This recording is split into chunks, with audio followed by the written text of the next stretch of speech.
What are you going to get other than a loose booty and trauma?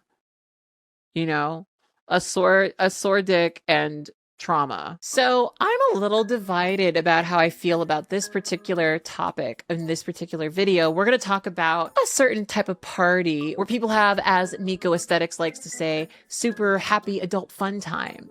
But there's one catch. Apparently, this was an all-white affair. But before we get into this video, I wanted to let you guys know about my website, blaqueinthecity.com. A lot of you guys may not understand this, but I have always been more of a writer, and I do a lot of writing on my blog, blaqueinthecity.com. That's actually something I've been trying to do way more of as I've been expanding and as I've been retreating into my creativity. So if you're interested in that or any of the other things I have to say, check out blaqueinthecity.com. I will put a link in the description box below. Okay, so I had a little bit of downtime to be messy and do some gay investigative journalism today. I wanted to talk specifically about the week-long gay Atlantis cruise that just disembarked last week.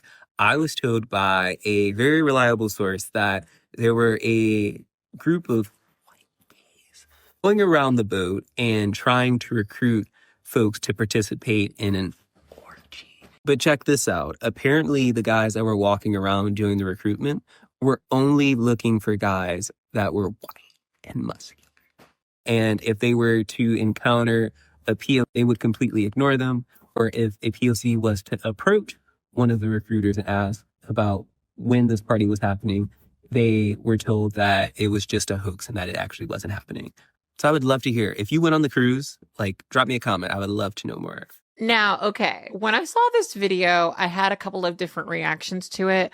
My first one being that I definitely understand what it feels like to be in a somewhat similar situation. There are a couple of different little events that happen in Los Angeles that are, we'll just say, sex positive in nature. And one of the things that will often happen is sometimes these parties will require that you send in headshots of yourself. They'll sometimes require that you, show a bunch of pictures of what you look like. And at some of the events, it's pretty clear that there's like a sort of size fat phobic kind of situation going on. And it becomes pretty clear at a certain point, especially if you do get into these parties, that sometimes they are definitely selecting certain people out. And I'll just say that as a Black woman, one of the things I've definitely noticed is that there are some parties in Los Angeles that definitely do not want me there. My first gut reaction to stuff like this is obviously that we should stand up and defend ourselves against discrimination. I think that when you take it laying down and you just kind of, accept that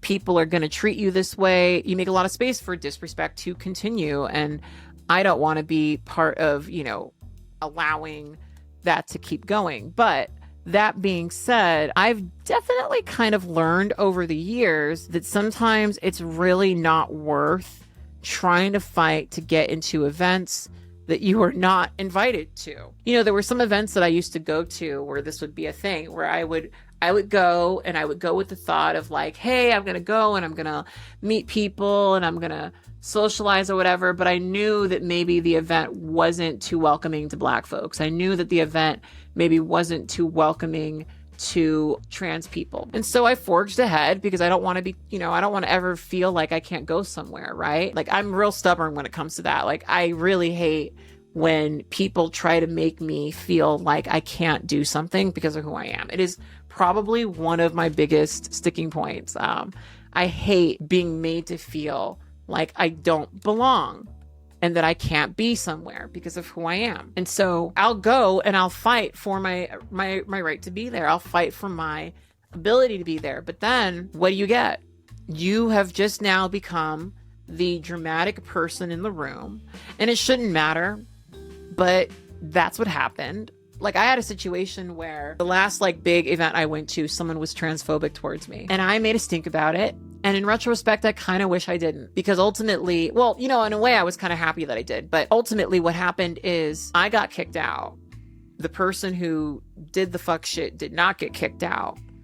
And I was just kind of left there feeling stupid because I stood up for myself. And I think that when it's at the point where people are organizing these entire like white people only events, like that's a message that you should heed and move on. And so again, like I'm divided because I get emotionally, I get this attitude of like, I don't want to be told I can't come, but I also don't get trying to fight to be somewhere where you're not belonging. And the most that you're going to get as a Black man in a room full of white gays who don't really want you there is fetishized. And is that really worth it? I don't think so. I really don't think so. Now, again, I'm not a gay man. I may be wrong about this. I feel I've only been to like one. I mean, I know these are not the same thing, but I've been to one circuit party and I live not too far away from a leather bar. I was just at Powerhouse in San Francisco, where I've heard that apparently things go down in Powerhouse. That's what I heard. But I just went to like a normal like drag show there, so I don't know. I don't know what they be doing down there. But anyway, I just don't think it's smart to try to get your way into a party where you're not welcome. And I do think to some degree, Black folks, we need to stop trying to fight to belong in places where we're not welcome. As time goes on, as this bullshit with Donald Trump gets louder and louder and dumber, I really do see white supremacy as like, I don't want to say mental illness because I've always found that that's kind of like a really intense way to say that. I feel like whenever I've met a white person who's very steeped in white supremacy, they always come off as, and I don't want to sound shitty, like developmentally behind a little bit. Like you have truly never outgrown some childhood something where someone told you that you were great and interesting and unique because you're white. And you've been holding on to that for your entire fucking life. And that's all you got. That's truly all you got. You know, like that's what it all seems like to me. And so for that reason, it's like, it's not very, very intriguing or interesting or even threatening to me. It just is like an inferiority complex, high key. In this culture that we live in now, especially with the Trump shit, like these motherfuckers are so empowered right now. So of course they're going to be on a gay cruise, you know, being white supremacists. I've kind of thought about going on a cruise. I would hate to go on a swinger cruise and then find out that everyone on the cruise is racist. You know, especially when they're trying to fuck. It's like, why do you want to be in the racist orgy so badly? You know, and I'm not trying to attack this creator. They seem like a total sweetheart, but I'm just, you know what I mean? Like, what's the point? What are you going to get other than a loose booty and trauma? You know? A sore dick and trauma. Maybe a couple of fun stories, but like a sore dick and trauma. Like, what's the purpose of that, fam? Anyway, I want to know how my gay audience feels about this. Maybe I'm really missing it. And feel free to, you know, come and tell me that I'm wrong and that, you know, like I need to get out of gay business.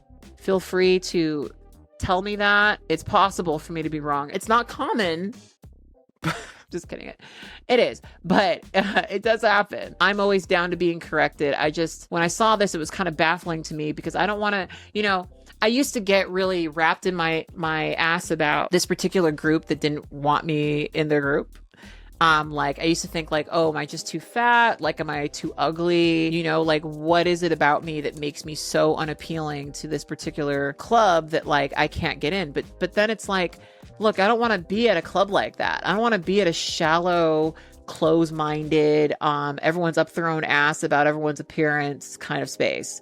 You know, like that's just not my idea of a good time, you know? It really isn't. And so I'm curious how y'all feel about that. And if you would be trying to fight to get into the racist orgy, because as far as I'm concerned, you just saved me a lot of time and energy.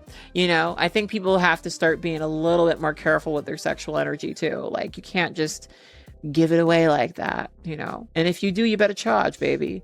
You better charge. Anyway, on that note, I want you guys to stay hot and introspective. And as per usual, I want you to remember and never forget that you are beautiful and you are loved, baby.